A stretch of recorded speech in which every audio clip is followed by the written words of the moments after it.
back here in the Think Radio studio. The Nick and Joe Show. I'm Joe, he's Nick, and we are talking everything federal budget. Well, not everything.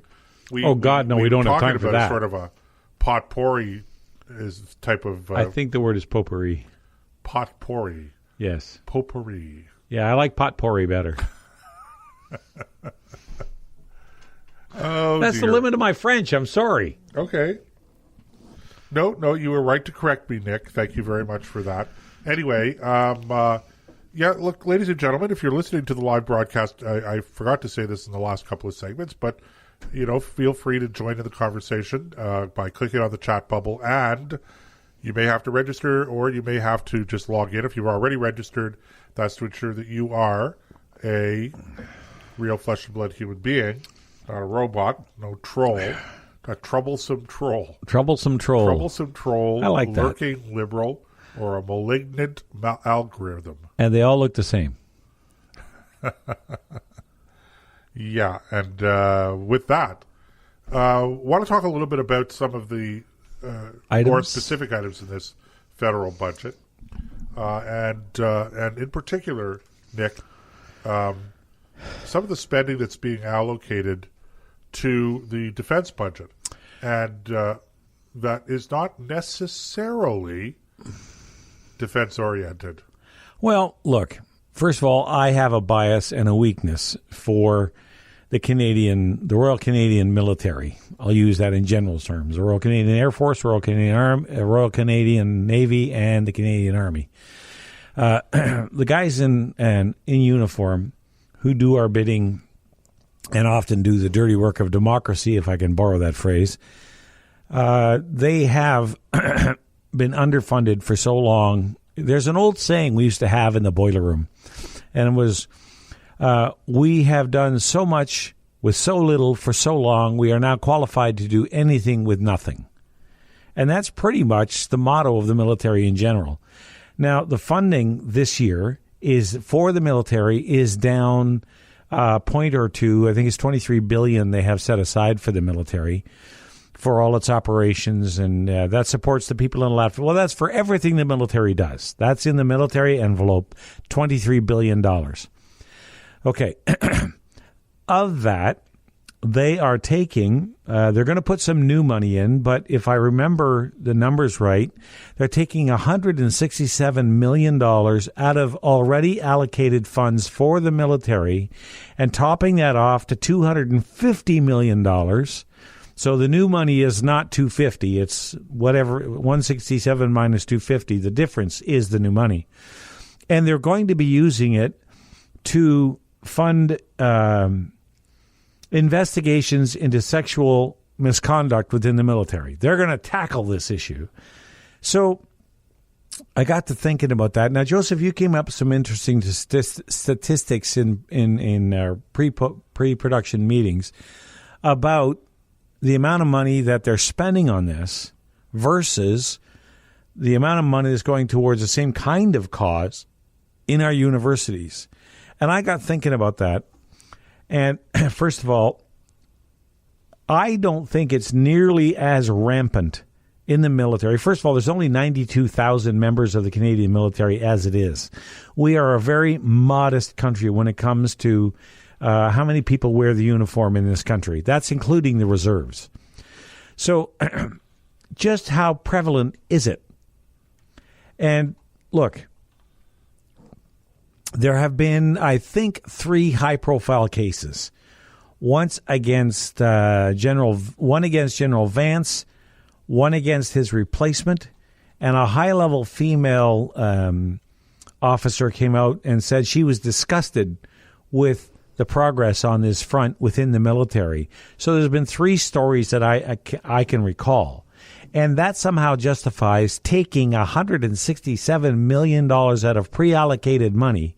So somewhere out there, somebody isn't going to get a piece of kit, isn't going to get the training, isn't going to have the fuel that they thought they were going to have because the Liberals have taken away that money for those purposes and put it into this file. Reallocated it. Yeah, reallocated it. Well, that means you take it from someplace else. Absolutely. All right? Think about it like pumping ballast from one tank to another. Yeah. Okay. And I just want to pause you there for a second, Nick, just to emphasize the point that you're making, without necessarily really, making it fully. And that is that when they announced $250 million to this cause, whether you agree with it or not, it really wasn't $250 million. There was already $160-some million going to the military. They've just reallocated an existing spending. So it's not new money. There's 70, I think it was 77 or thereabouts. Whatever the difference is the new spending. So what they've done is they're taking money away from something important, I would assume, that the military is doing, and reallocating it towards tackling, quote unquote, sexual misconduct in the military. Yeah, and I guess that's the point I was trying to make. Is so that a little bit of smoke and mirrors? Well, yes. First of all, in the size of and thinking that the problem is systemic rather than isolation, because let's face it, human beings have weaknesses. They do things and whether they wear uniforms or not, if there actually is sexual misconduct, then they need to be prosecuted. No doubt about it. I don't care whether the guy's a private or an admiral. Doesn't matter. If you're in a position of authority and you abuse it that way, you deserve to face a courts martial or the criminal justice system, like everybody else. I just don't think it's nearly as prevalent as they tell us it is. Well, contrast that. Right. You told me earlier, $5 million had been set aside to investigate accusations of sexual allegations or assault on our universities. Now, there's about 92 universities in Canada. 97, sorry. It's okay. 97. And they're going to put $5 million. The population of students at these universities, which has dropped through the floor, by the way, thank you, COVID, because now it's all virtual learning, is 1.4 million. So something is a little out of kilter. Right. Okay, you've got a much bigger population over here of people who are. I'm going to choose my words carefully, or at least put a caveat. I'm not talking about every university student, but let's face it. When you get young people together away from home, you mix alcohol with hormones, you're going to have problems. It's a lot more likely that you have a big problem with university populations than you're going to have within the military, because the military has two levels of justice. It has the Criminal Code of Canada, and on top of that, you have what we affectionately call within the service QR&Os, or the justice system for the military itself. Okay? So they have to answer to two different levels of justice. And there's also, you always have somebody looking over your shoulder. You always have somebody accounting for your time. Where were you? What are you doing?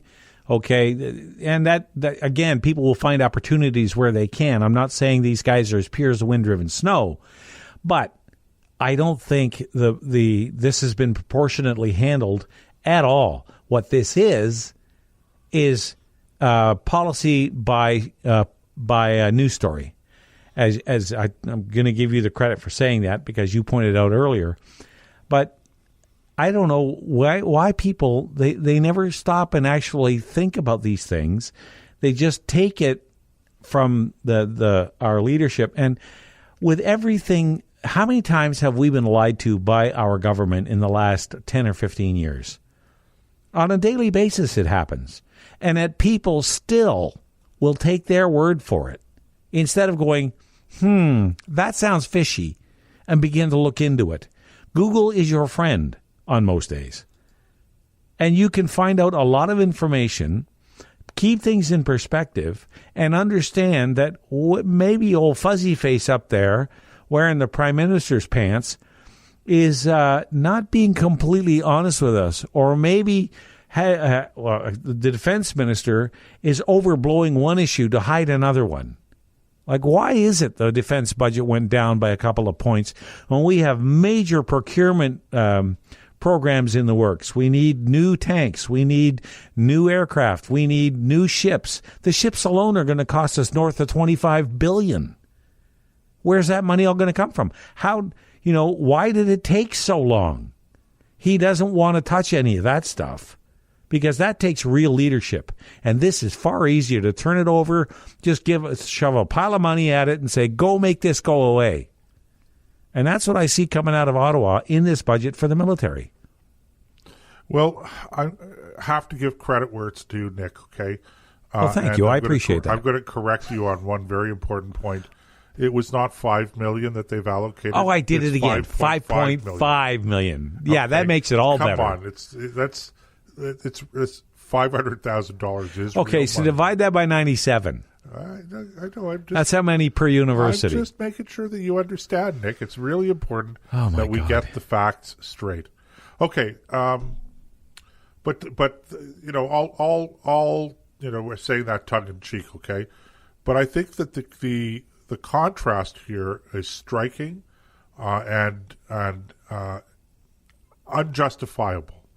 When you look at the 1.4 million people in university, you look at 97 universities, and the $5.5 million is being allocated for not for investigating or anything, but for actual sexual assault centers in these universities.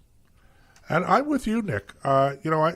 I don't mean to be disrespectful to younger people or universities or anything like that, but simply statistically, when you talk about 1.4 million people as opposed to under 97,000 in the military, immediately, just on a per capita basis, things are way out of whack.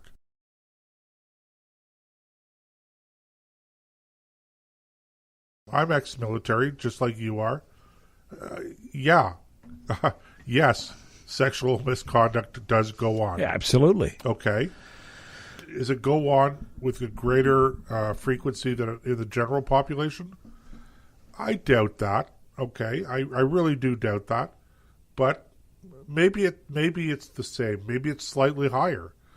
But still, you would think that there would be some kind of balance. And mind you here, I'm not arguing for more money to be allocated to universities. I don't know what a reasonable amount. I don't know how big the problem is.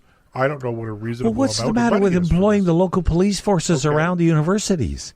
And what about provincial governments? Same story. Okay, so there are resources that are so fine, but just on the face of it, forget about comparing and contrasting.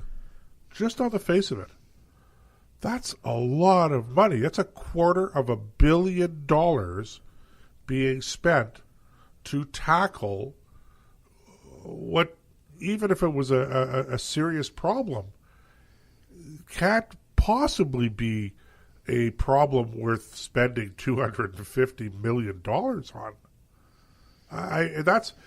So without even getting into whether spending money in this area is justified, okay, let's not even get into the question of how prevalent this kind of behavior is in the military. Forget about all of that. Just on its surface, a reasonable person has to look at this and go, $250 million? I know. For a military to well, now there's another issue. Force of under 100,000 people? Here's another issue. First of all, $250 million, you're right. That's a lot of money. I'll bet you that's about half the fleet fuel budget for the Navy for a year. Because let's face it, we don't have the biggest Navy in the world.